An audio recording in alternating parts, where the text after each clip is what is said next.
kasus di Amerika Serikat tentang Enron dan WorldCom. Kronologinya gimana sih? Kamu tanya siapa? Aku tahu. Jadi gini loh teman-teman, kronologinya itu Enron dan WorldCom adalah dua perusahaan besar asal Amerika Serikat. Enron didirikan oleh Kenneth Wright pada tahun 1985 sebagai perusahaan pelayan energi dan komunikasi. Saat Andrew Bastow diangkat menjadi CFO, ia melakukan praktik manipulasi keuangan dengan menyembunyikan hutang dan membesarkan keuntungan Enron. Pada tahun 2000, nilai saham Enron mulai merosot, tapi perusahaan tetap memamerkan pertumbuhan keuangan yang luar biasa. Pada Oktober 2001, Enron mengumumkan kebangkrutan sekitar 618 juta dolar. Kebangkrutan ini merupakan kebangkrutan terbesar dalam sejarah Amerika Serikat pada saat itu. Pada 2002, CEO dan CFO Enron didakwa atas sejumlah tuduhan, termasuk penipuan, perdagangan insider, dan konspirasi. Selanjutnya, perusahaan WorldCom. WorldCom didirikan oleh Bernard Evers pada tahun 1983 sebagai perusahaan penyedia layanan komunikasi dan internet. Pada awal tahun 2000-an, WorldCom mulai menunjukkan tanda-tanda pertumbuhan yang tidak wajar. Hasil penyelidikan internal mengungkapkan bahwa WorldCom telah menyembunyikan lebih dari 3,8 miliar dolar dalam menyajikan laporan keuangan. Pada tahun 2002, WorldCom mengajukan perlindungan kebangkrutan di bawah pasal 11 Undang-Undang Kepailitan Amerika Serikat dengan utang mencapai sekitar 41 miliar dolar, menjadikan kebangkrutan terbesar dalam sejarah Amerika Serikat pada saat itu. Selanjutnya, mantan CEO dituntut oleh tuduhan penipuan, sekuritas, dan konspirasi. Oh gitu ya kronologinya. Nah, terus untuk penyebab kasusnya itu apa? Jadi penyebabnya sendiri itu, kasus tersebut adalah yang pertama penghindaran pajak, penyembunyian pajak untuk menciptakan laba pada laporan keuangan. Yang kedua, kegagalan fungsi dewan direksi. Yang ketiga, tidak menerapkan prinsip good corporate governance dengan melakukan bisnis yang tidak sehat. Yang keempat, kurangnya sikap independen auditor eksternal sehingga terjadi kecerobohan dalam pelaporan keuangan.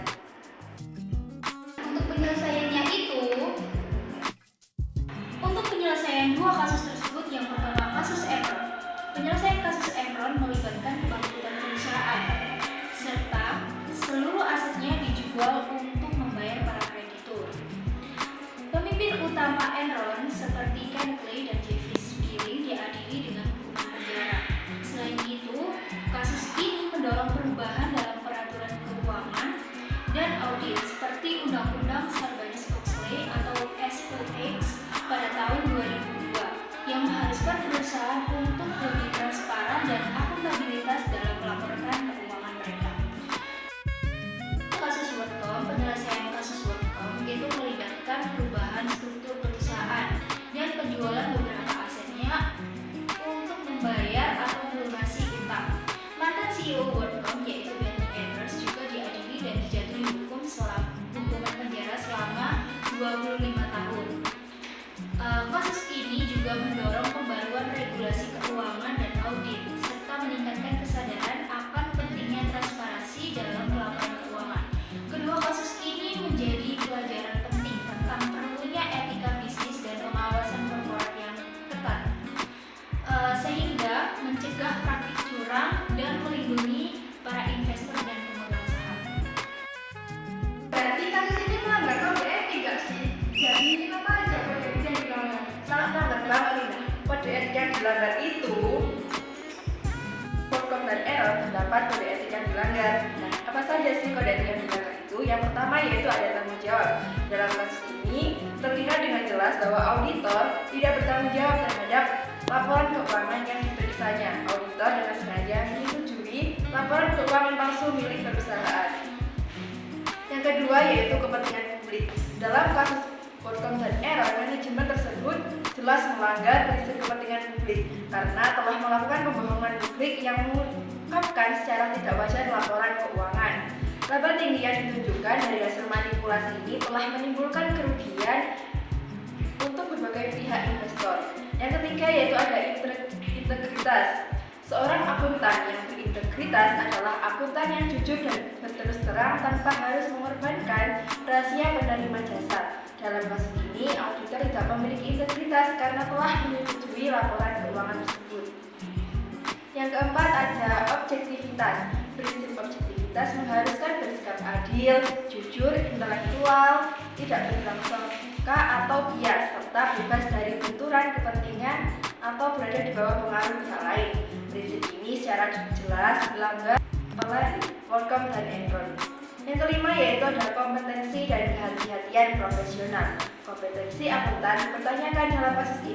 Hal ini dikarenakan akuntan bersikap tidak profesional terhadap masalah yang dihadapi. Seorang akuntan yang berkompeten harusnya menyajikan dengan wajar apa yang terjadi secara nyata dalam perusahaan.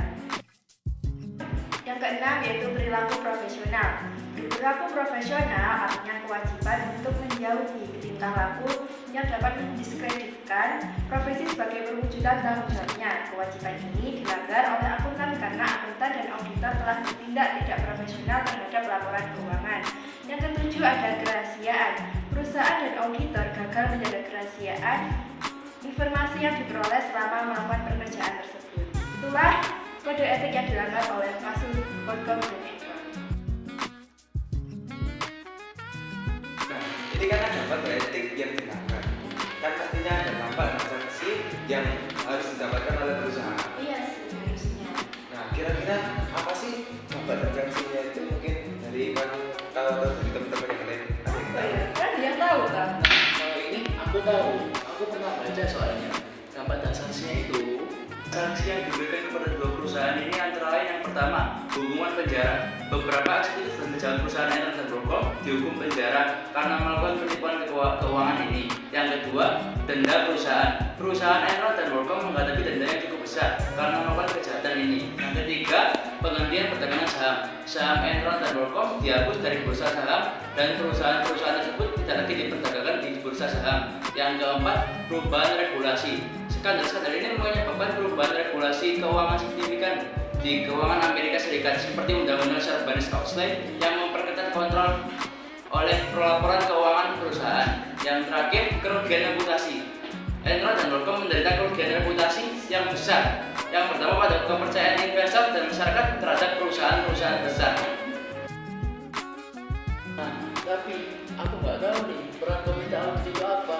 Apa kalian di sini ada yang tahu peran komite audit itu apa? Aku tahu mengenai peran audit karena di dalam perusahaan ini, masalah ini peran audit itu sangat penting. Nah, di antaranya peran komite audit di dalam kasus Enron dan juga WorldCom.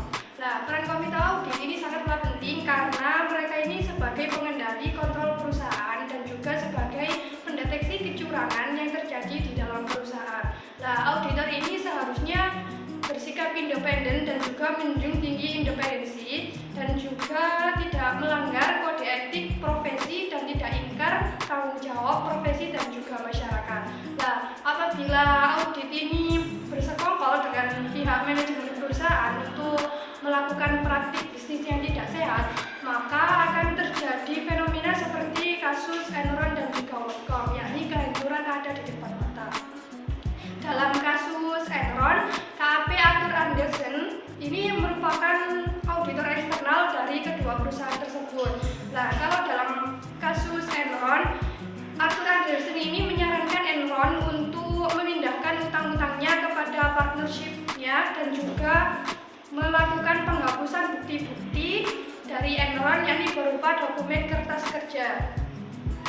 Nah, dari kasus ini, publik ini meyakini bahwa Arthur Andersen ini sebenarnya mengetahui bisnis tidak sehat yang dilakukan oleh Enron, tetapi tidak melaporkannya di dalam laporan audit karena Arthur Andersen ini takut untuk kehilangan Enron sebagai kliennya.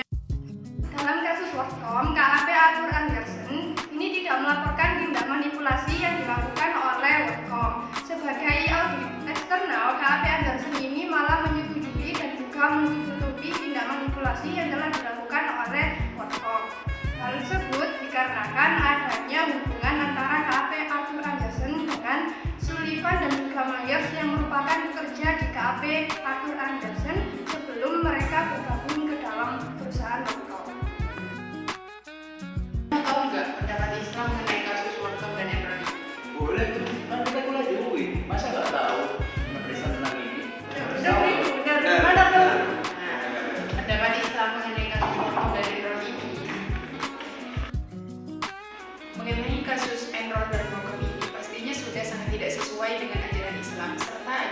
Rasulullah SAW. Karena Islam sendiri sudah mengatur norma-norma serta etika yang harus digunakan oleh masyarakat ketika berekonomi. Nah, untuk norma-norma Islam setidaknya menetapkan 5, yaitu yang pertama ada ikhlas, yang kedua jujur, yang ketiga amanah, yang keempat persaudaraan, dan yang kelima keadilan. Nah, kasus ini sudah jelas-jelas manipulasi dan tidak sesuai dengan poin kejujuran. Padahal dalam hadis riwayat Ahmad bin Hanbal sudah dijelaskan bahwa tidak ada perangai yang paling tidak disukai oleh Rasulullah SAW seperti dusta. Maka dari itu, kasus ini bisa jadi pelajaran untuk kita ke depannya supaya tidak sekali-kali melakukan kebohongan atau kecurangan dalam hal apapun.